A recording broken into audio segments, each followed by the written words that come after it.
Здравствуйте, мои дорогие слушатели, с вами Григорий About History, Григорий об истории. На этот раз мы будем разбирать второй сезон сериала «Викинги», следить за его исторической достоверностью и просто разбирать моменты. Второй сезон сериала «Викингов» начинается в 796 году. Как и говорил раньше, тут большие проблемы с датами. Сколько в 865 году будет Рагнару, погибнет по документам, когда действие второго сезона начинается в 896 году, и ему на вид 30 лет в 796. То есть он очень уже где-то под 90, наверное. Мы видим, Борг и Ролла сошлись в идее объединиться, чтобы ради легенд убить Рагнара. Ролла родной брат Рагнара по Фхиму. Какую славу он может получить, как только не стать убийцей героя? Встречаются противоборствующие стороны. С одной стороны Ярл Гётланда Борг с братом Роллом. Численность мужиков от 70 до 80 человек. С другой стороны Рагнар Лодброк с такой же численностью.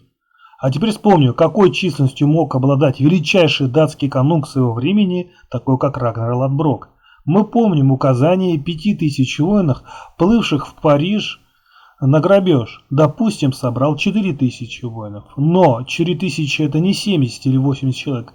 Надо еще учесть, что канунг Хорик I с канунгом Рагнаром объединились. Надо учесть и войска Хорика, которые там также отображены вместе с Рагнаром, который противостоит войскам Ярлу Борку. Гётерланд — это не маленькая земля, это одна из самых плодородных земель Швеции, да, то есть это самый угол фактически и плодородные земли, поэтому Борг тоже мог иметь очень многочисленную армию. В Фиме его армия Борга также представлена от 70 до 80 человек. Но еще что удивляет, это целая куча обнаженных мужчин. Такой кучей они, видимо, хотели либо как-то ссылаться на диких оголенных фанатиков кельтов, но кельты это кельты, а германцы это германцы, либо просто из-за своего незнания. Мы можем вспомнить, что у германцев в действительности были обнаженные воины, такие как берсерки, но их число было крайне мало. Они были не во всем войском, а одной из самых малых его частей. Быть берсеркером считалось честью, но и было опасно им быть. Средние берсерки составляли одного человека на 30 других, если не реже. И главная задача – психологическая поддержка уже занятых боем воинов и демонстрация, в случае чего, своих навыков, умений для поддержания духа. Но надо также зрителю напомнить, что на этом не ограничивался уровень специфических воинов у викингов. Также намного частыми, нежели берсерки, были ульфхенднары. Но они были на 1 на 15 человек в среднем. Они были вооружены доспехами, а значит, то есть могли спокойно участвовать в битве. То есть тоже опытные воины, но здесь они уже как бы их специально как их опытность выделяют. То есть берсерк это скорее редкость, нежели ульфхенднар. Как и в первом сезоне, мы не видим доспехов на викингов, которые должны им соответствовать.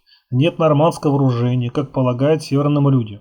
Вооружение северных германцев 9 века, вот вам я показываю на этой скульптуре. Кольчуга очень популярна для воинов-викингов 9 века. Нормандский шлем Гермонбюль тоже носили, но в основном элитные воины. Круглый большой щит, копье, боевой топор, меч. Что мы видим в фильме? Мы видим хотя бы хоть копья у кого-то есть. Часто при десантировании с корабля лучники прикрывали десант викингов. То есть и лучники у них тоже были. То есть пехота разного рода частая была. Началась битва, некоторые воины пытаются перепрыгнуть через ворон противника. После соприкосновения Ролла совершает безумный прыжок обнаженного викинга, перепрыгивает, оказывается в тылу, прямо не какой-то, и еще находясь в тылу противника, начинает рубить раз за разом всех подряд, оказавшись в одиночке. Реальные фронтовые акробаты были, но они не применяли своего способности в виде перепрыгивания через фронт противника. Противник в хвосте строя, но только сумасшедший ремесленник, построивший один тракар канонического типа, обращает на это внимание. Вся эта мелкая возня, конечно же, не походит на то, что было реальностью. Я бы писал, что творится на экране событийности в эпоху поздней античности, где-то в Британии. Получается местечковая битва скотов, которые постепенно вторгались на территорию пиктов, где-то воевали с ними, где-то женились, но постепенно их ассимилировали где-то к 9 веку. Но по происходящему на экране это время где-то 412 год нашей эры. Отставание на 450 лет в вооружении, численности, демонстрациях слабых разрозненных племен. Если бы сняли фильм про это время и про историю Шотландии, страна скоттов, как она дала ряду, распространялась, как пикты поглощала пиктов, как делала соглашение, то фильм был бы достаточно хорош. По крайней мере, вел интересную страницу в истории. Но когда берут такие крупные замахи снимать про легендарных канунгов, а снимают местечковый сериал с кровяком и тупостью, то извините, как первый такого рода фильм, молодцы, конечно, но в правдоподобности никакой. Ролла отважно отрубится в тылу Рагнара, убив одного из своих друзей, посмотрев ему в глаза, немного засомневался в том, что делает он ли он все правильно. Потом Рагнар попросил, чтобы Ролла воткнул в него меч, после чего Ролл не сумел этого сделать и опустился на колени. Потом остатки Борка и Рагнара соединяются и начинается разговор. Потеряв по 50% своих войск, вожаки своих решают все-таки ни в чем не уступать. То есть, когда у Борка была проблема с Хориком, да, а Рагнар пристегнул Хорику, и там в этом была такая проблема, что тот не отдаст свои земли. Они очень многих людей потеряли, и никакую даже часть земли не готов отдавать. Рагнар находит другую тему для разговора, начинает говорить про Запад, что можно все вместе объединиться, грабить, убивать там, вместо того, чтобы убивать друг друга. В итоге все успокоились и принимают его взгляд как самый правильный. Все вернулись домой, и на Тинге решают судьбу Ролла. Старый мужчина говорит о том, что надо подумать о том, насколько ли Ролла является плохим, что он действительно плохо поступил, что воевал на стороне врагов. Это недостойный поступок, но он раскаялся и вовремя перешел на сторону брата своего Рагнара. Конечно, надо отметить, что это намного лучше продемонстрировано, нежели было в первом сезоне, когда Тинг представлял только мнение Ярла, а остальные хлопали, либо не были с этим согласны. Да? То есть, в действительности, Тинг это совет вождей, старейшины, там пожилые воины, которые собираются и высказывают свое мнение. А люди, которые тоже собираются на этим, свободные люди, они как бы голосуют за мнение вождей, согласны с этим или нет, там вытаскивают и трясут мечом. То есть это коллегиальный орган принятия решений. Приезжает Аслаук домой к Рагнару, но отношения как-то не завязываются по фильму с Бёрном Железнобоким, который открыто выступает против Аслаук, то есть третьей жены, которая родила от Рагнара очень много великих потомков. При этом надо отметить, что сам Бьорн, который в фильме «Сын Лагерты», является на самом деле сын Аслаук. Фактически он грубит своей матери по фильму. Тем временем все планируют вместе, объединившись, отправиться навестить англосаксов в новом набеге. Однако самое интересное, что Хорик против этого. Он не хочет, чтобы человек, с которым он сражался, также участвовал в набеге и также имел с этого доход, что, конечно, сильно огорчает Борка. Борк пытается снова подкупить Ролла, Ролла бьет морду Борку, Борк обижается, уходит. Викинги плыли в Нортумбрию, но попали не в восточное побережье Британии, а сбившись с пути в Уэссекс, то есть западный Саксон. Как можно промахнуться по такому широкому побережью, как восточное побережье Британии? Потом прошли мимо пролива Ла-Манша, они не обратили внимания на это. Плыли дальше через Ла-Манша пролив, не заметили его. Отплыли дальше, наткнулись на Уэссекс уже, когда далеко дошли. И подумали, что это именно то место, куда нужно. При этом они высаживаются на незнакомой территории без обмундирования, то есть без касок. Ну, как я говорил, что там вообще они все время без обмундирования ходят, виденькие. Когда они разбили лагерь, по ним открыли огонь из лука. Патрульные, видимо, не нужны, которым должны обходить лагерь. А мы видим, что патрули ставили и в античное время. Для германцев даже 9 века уже пора прийти в себя и знать, что надо ставить патрули, чего в фильме нет. В процессе боя уходит и гибнет его близкий родственник. Также гибнут некоторые подручные Рагнера. Западные саксы напали на викингов, когда те были не готовы. Но в процессе битвы викингам удалось переломить ход битвы, взять инициативу на себя и вовсе потом разбить противника. Что в фильме отражено, и надо поблагодарить за это режиссеров-сценаристов, Марка Кёрста, что действительно Лагерта в какой-то момент просто уходит от Рагнера, да, но как развивается событие немного, развивается нелепо. Она терпит унижение над собой от рук ярлока, к которому ушла. Он ударил ее по лицу, всячески ее унижает, зачмыривает, ставит ее ни во что. А так ли было на самом деле? Надо напомнить, что второй муж Лагерту ни в чем не ограничивал и дал возможность ей с войском прийти на помощь бывшему мужу. И поэтому ударить, унизить и посмеяться – это не его отношение к своей жене таким не было. Однако мы помним, что с ним случится. Ну а об остальном мы поговорим потом. После того, как викинги отбили саксов, они подумали, почему бы сейчас не ограбить что-нибудь, что у них есть поблизости. Викинги нападают на старый монастырь Винчестера, старый Минстер еще называется. Надо учесть, что население Винчестера было намного больше, нежели то, что нам хотят показать в реконструкции этого сериала. Что внук Эберда возгласит его столицей Уэссекса, то есть внук Эберда. А в фильме маленькая церквушка с охраной в 10 саксов. Ну вы совсем что ли? Это даже никак не тянет на то, чтобы быть будущей столицей. Уничтожив 10 саксов, наш Иуда-монах начинает рассказывать всякие секреты церковного утвари, где ее могут хранить всевозможные, то, что приносит подношение церкви. Когда все-таки они раскрывают и находят какие-то секретные вещи, в том числе наряду с сундуком с золотом, они находят череп, Рагнар спрашивает, типа, а насколько это важно иметь те или иные вещи вместе черепа, зачем их хранить здесь, в церкви? А на что ему говорит монах, что это всего рода мощи святых, и они творят чудо. А тут говорится, что мы не знаем такого слова чудо. А знали ли викинги слово чудо? Конечно, викинги знали слово чудо или miracle. Да, то, что у всех германцев было, это означало. Оно также остается в английском, датском, шведском. А мы помним, что викинги это северные германцы, датчане, шведы, норвежцы.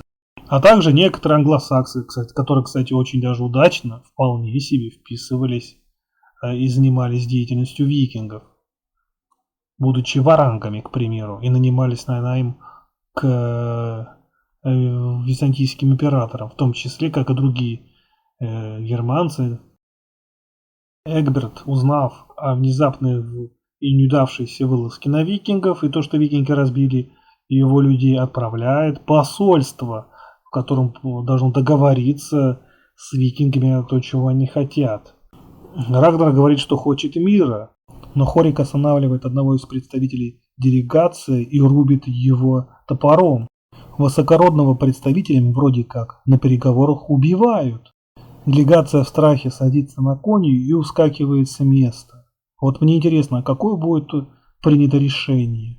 А значит, возможность рассмотрения мира, возможно, будет рассматриваться не с той интенсивностью, с которой хотели, к примеру, такие люди, как Рагнар. Язык дипломатии здесь еще древнего мира, а викинги настолько дикие, что сами переговоры готовы завалить на первых минутах.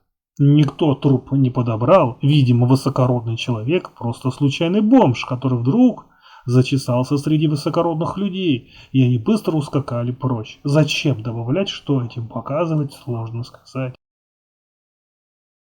Пока Хорик с Рагнаром грабит англосаксов и договаривается там то о мире, то еще о чем, Борг с радостью нападает на Каттегат, на пролив или побережье Каттегата, скорее всего, где сразу начинает штурмовать территорию Рагнара Ладброкой, так как он сильно обиделся на то, что его не взяли в поход. Вот так выглядит властитель Гётланда. То есть не какой-то там маленькой территории, а большой территории Гётланда.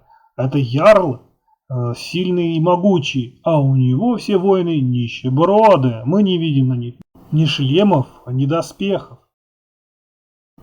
Роланд врубит многих воинов Борга, но ему придется бежать, чтобы спасти женщин и детей, которые уже отступили из города, чтобы как-то их всех сохранить. Боргу удается одержать и верх уже над воителями и защитниками земель Рагнара. С обращением «служите мне, и все будет хорошо». Даунлоу, или область датского права, распространялась на земли, подотчетные данным. Эти земли были полностью когда-то под контролем Нортубрин, но часть из нее перешла к викингам в процессе боевых действий сыновей Рагнара. В каких таких договоренностях может быть с королем Уэссекса, куда область Данлоу не распространялась?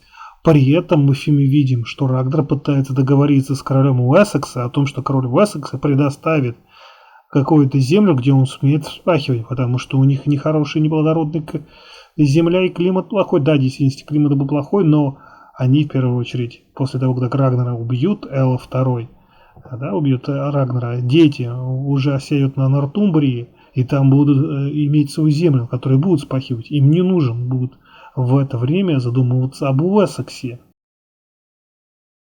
Задумавшись об издевательстве над христианами, Этельстан решит убежать обратно к христианам, но он бежит как раз, находясь на чужой неизведанной земле. Он почему-то считает, что прибежать к саксам это то же самое, что прибежать к англам. Но извините меня, ну типа те и другие христиане это одно и то же, и вообще мир только состоит из язычников и христиан. Но дальше события развиваются еще интереснее. В итоге его приказывают распять как вероотступника. Надо напомнить, что вероотступников не казнили в церкви, а отлучали от церкви. Если человек является изменившим своего времени, то он является отлученным от церкви. Одновременно с этим Аслауг уже родила 2 детей, один из них Сигурд Змееглазый, и еще беременна 3-м ребенком. То есть эта болезнь вполне естественна, она связана результатом врожденной мутации гена PAX6. Когда Рагнар с похода вернулся домой, он обнаружил, что уже его земли захвачены Боргом, и он просит, чтобы кто-то помог ему в его действиях против Борга. И он внезапно находит, что есть некий Ярл Инстед, который представился через посла, а потом этот Ярл Инстед вдруг оказался Лагертой. Было ли такое, что Лагерта, находясь замужем с другого Ярла, помогала Рагнару? Да, такое было, и она приходит на помощь Рагнару в эти тяжелые моменты, чтобы отбить у него земельный надел, который пока находится в руках у Борга. Возвращаемся на территорию англосаксов. Здесь мы видим Эгберта как мудрого человека из древних преданий. Здесь он представляется как царь Соломон. К нему приходит побитая женщина, и он не знает, как вначале себя повести. Ее муж ее избил, потому что подозревал ее в измене, и теперь просит, чтобы король сделал и заклеймил ее за то, что она ему изменила. Но мудрый король Эгберт, выслушав ее, понимает, что это ложь, и верит и ей. А бывший язычник, который бывший христианин, а теперь уже монах вновь, Этельстан говорит, что у язычников немного было по-другому, и женщина должна быть свободна. Этому Эгберт удивляется, делая этому замечание, и говорит, что давайте же, пусть она будет свободна, и ничего ей никак не будем наказывать. Вернемся к историчности данного вопроса. В эпоху раннего Средневековья было ли такое, чтобы снизов на королевском уровне решался вопрос измены мужчины и женщины? Нет, конечно. Если, конечно, этот вопрос не касался короля лично. Но если королю изменили, он лично мог решать вопрос измены своим способом. Да? Теперь решим вопрос по поводу того, какие права обладала замужняя женщина и обладала ли она вообще. Да, замужняя женщина, имевшая детей, имела больше прав По сравнению с другими женщинами, дополнительные привилегии закреплялись церковниками, и эта женщина имела, и поэтому к ней всегда относились с уважением. Когда женщина, которая имела детей, заходила в церковь, все знали, что у нее есть уже дети, к ней, конечно, она стояла впереди, и к ней уже делали такие взгляды, что она уже обладает какими-то дополнительными привилегиями. Да? То есть церковь давала возможность, то есть, к такого рода женщинам относиться с большим почтением. По поводу сравнительной свободы, да, то есть женщины у германцев и у христиан, которые приняли германцы, англосаксы. То есть в церковь стремилась к восприятию брака как единственного и на всю жизнь. Хотя она и снижала свободу женщины в браке, она не давала мужу иметь больше одной жены, как у язычников, к примеру. Также церковь могла хулить человека на общей молитве за прелюбодеяние. То есть, если муж прелюбодействовал с другой женщиной, на общей молитве его могут похулить, сказать, что он вел себя как недостойный мужчина. Его будут позорить и унижать. Ну, то есть, это могут. То есть, его, конечно, там не забьют, но это муж, если изменил. То есть, он будет все равно, на него будут показывать пальцем. Поэтому мужчину, конечно, в вопросах измены не так сильно мог обладать какими-то, то есть, понижением своего статуса, но все равно это хулилось в церкви и не одобрялось. Возвращаемся снова в Каттегат, снова к викингам, то есть пролив там побережье Каттегата. Здесь мы видим, что Рагнар решается все-таки устроить диверсию вместе с своим братом и еще двумя людьми. Они решают оставить Борка без продовольствия, чтобы заставить его выйти из занимаемой им территории. Они поджигают припасы, потом убегают с места. Отсутствие припасов на зиму провоцирует Борка на начало выхода из занимаемых им земель, и он попадает в ловушку в лесу, когда он идет где его окружают и разбивают. Снова обращаемся к историографии. Да, тактический маневр – это частый элемент битв, когда теми или иными диверсиями подрывали войско противника до битвы. Это отражено. Молодцы, похвально. Борг терпит поражение вновь от войск Рагнара в битве и бежит во владение. Уже свои и отправляется в Гютланд. Хорик I, как я уже ранее говорил, подвергся нападению на острове Британии. То есть король Уэссекса не хочет держать свое слово. Разъяренный Хорик I возвращается снова в Данию. Там просит Рагнара навестить его. Рагнар его навещает. Хорик говорит, что надо все-таки помириться с Борком, потому что Борк для нас многое значит. И вместе с ним у нас возможен следующий поход на Британию. То есть Канунг, который обладает многотысячной армией, один из легендарных основателей, то есть Единой Дании, который пытался победитель Харальда Клака, пытался под собой много соединить. Конечно, под конец его жизни, после его смерти, вся его идея единения данов, она закончится ничем, но то, что он делал, оно имело свои последствия хорошие. И вдруг у него нет армии, он спасся только сыном и просит, чтобы Борг присоединился.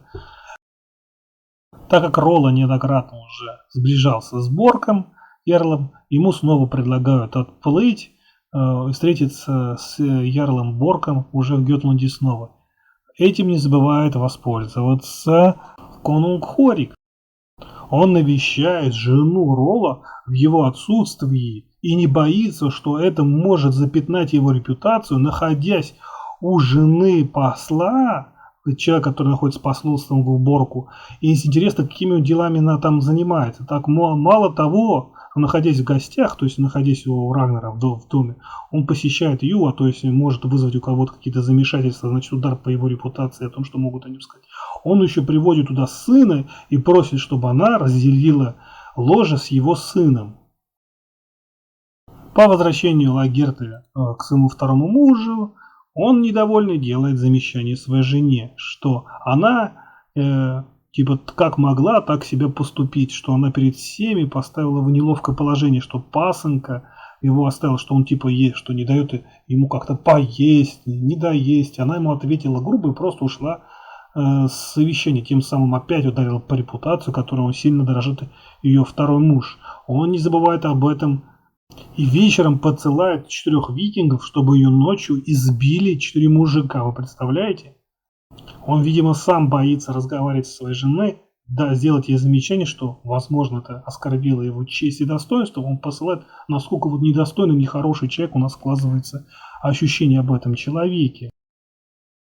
На следующий день избитая Лагерта появляется перед всем людом синяками. Видимо, муж от этого получает чувство восторга и доминации над своей женой. Ранними так думают плохие мужчины, потому что ни одного нормального мужчины такое в голове не появится. Надо заметить тот факт, что духовно ломать человека у германцев было запрещено. Одно дело трел, другое дело свободный человек. От этого свободный человек может просто уйти от тебя и найти другого. Ярла, тем более такая известная владелица, как Лагерта. Второй муж издевается над Лагертой. Лагерта этого не удерживает, берет наконечник копья и втыкает ему в глаз. Отчего муж падает в сильных криках на колени, кричит, а потом его добивает один из подручных этого ярла.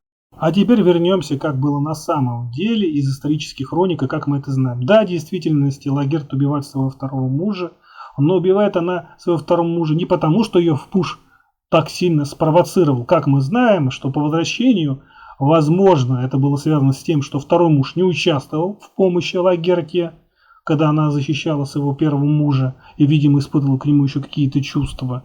Сделал ей второй муж замечание, что как-то там типа вернулся, ей не понравилось, что ее второй муж не участвует, а возможно проявил робость, а на самом деле его не испытывал никакого желания к тому, чтобы защищать ее бывшего.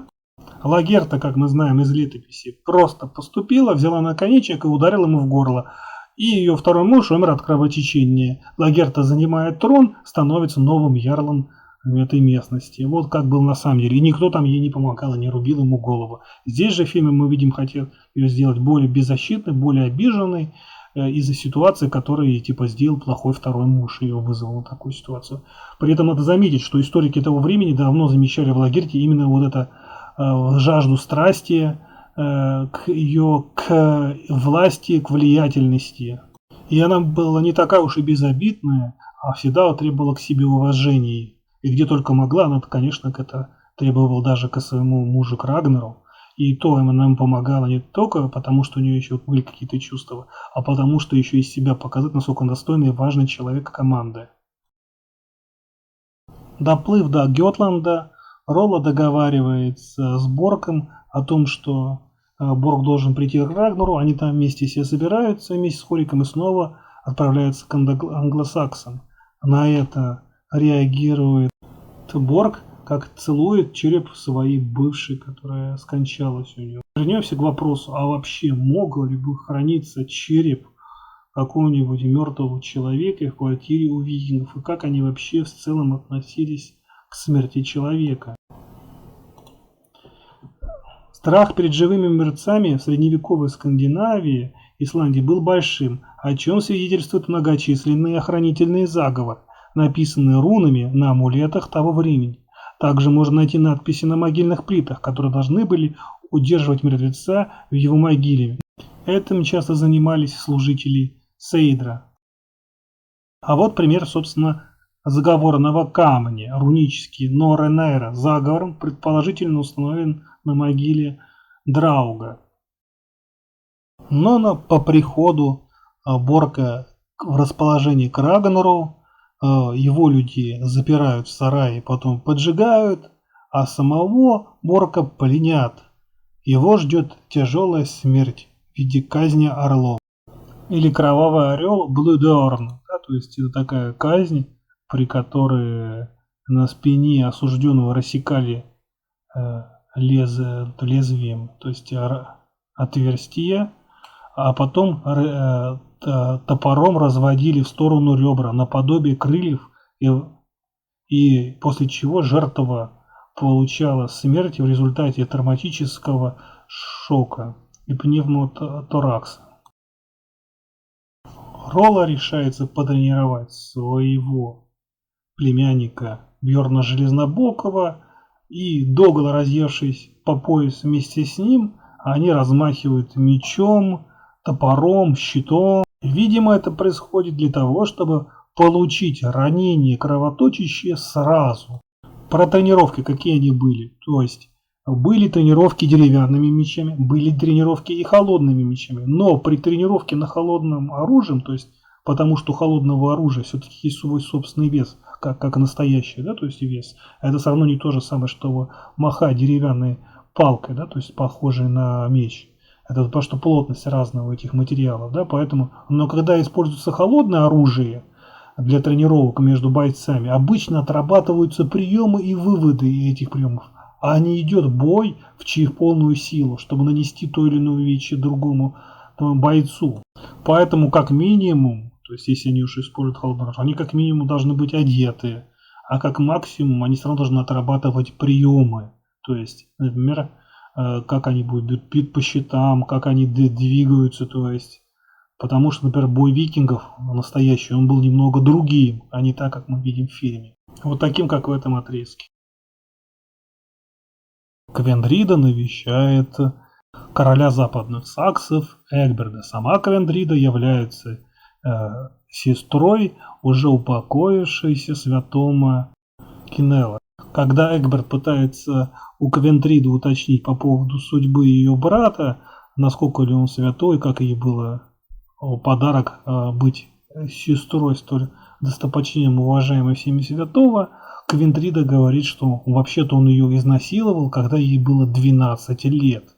Надо напомнить, что Кинелл был в действительности очень порядочным человеком, и он был убит своей сестрой Квендридой, которая была взрослее его, у нее был любовник, они договорились убить святого Кинелла. И да, в фильме, возможно, это хорошо, что так сыграно, что Квендрида его не переносит, да, то есть и вспоминает. Но на самом деле она просила просто никогда нигде не упоминать о святом Кинелле, чтобы никто о нем ничего не знал.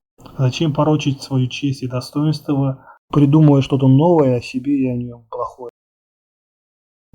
Крупные христианские миссии среди данов стали появляться при Хорике Первом.